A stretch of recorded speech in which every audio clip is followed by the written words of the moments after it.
நம்முடைய இரட்சகராகிய இயேசுவின் நாமத்தில் உங்கள் யாவருக்கும் என் அன்பின் வாழ்த்துக்கள்.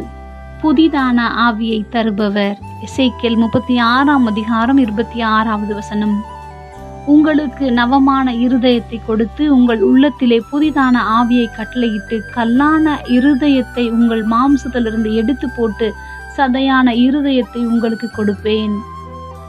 உணவை விட தண்ணீரைத்தான் நாம் அடிக்கடி குடிக்கின்றோம்.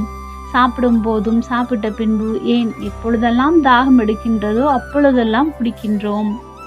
உணவிற்கு மாற்று உணவு உண்டு, ஆனால் தண்ணீருக்கு ஈடாக எதுவும் இல்லை. ஆம், கர்த்தர் நமக்கு இன்றியமையாத ஆவியானவரை தருவேன் என்று வாக்குரைத்தார். நம்முடைய கல்லான இருதயத்தை நம்முடைய மாம்சத்திலிருந்து எடுத்து போட்டு சதையான இருதயத்தில் புதிதான ஆவியை வைத்தார். நாம் சிந்திக்கும் முறை மாறியது.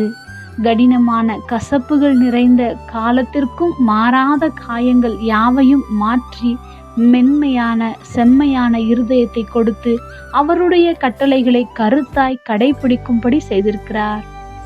அதனாலே நாம் பாதுகாப்பாக அசுத்தங்கள் நீங்கி பாலாய் போன நிலம் பயிர் நிலமாக மாறும்படி செய்திருக்கிறார்.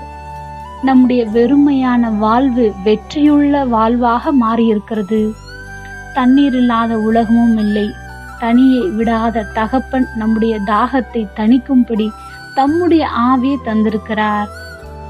நாம் தொடக்கத்தில் இருந்ததை விட சீரும் சிறப்புமாக வாழ செய்வார். புதிதான ஆவியை பெற்று அவருக்குள் பெரும் மகிழ்ச்சியோடு வாழ்வோம்.